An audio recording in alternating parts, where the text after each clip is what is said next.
Pikapli avtomobili kelgan ekan, katalizator tiqilib qolganligi uchun yaxshi ko'tarmayotgan ekan. Hozir mana ochib oldik katalizatorini.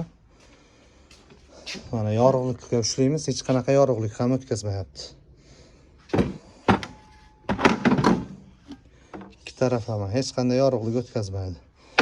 Lekin mana ikki tarafdan qarasangiz, katalizator cho'tki to'xtagan.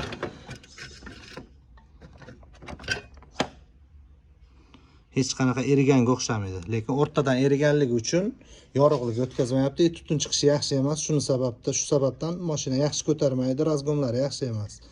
Hozir ichini cho'tki qilib remont qilib beramiz. Shundan keyin ko'tarishlari hammasi ideal bo'ladi.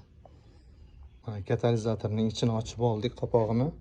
Mana o'rtadan yorilish ham bor. Trishena bergan. Oldingi videoda Malibu'niki ham xuddi shunday bo'lgan edi. Mana ustini sindirib tushirib olingandan keyin erigan joylar ko'rinadi. Mana erigan o'rtadan. Mana shuni hisobiga mashina bo'g'ilib qoladi. Ikki taraf lekin zo'r ko'rinadi mana.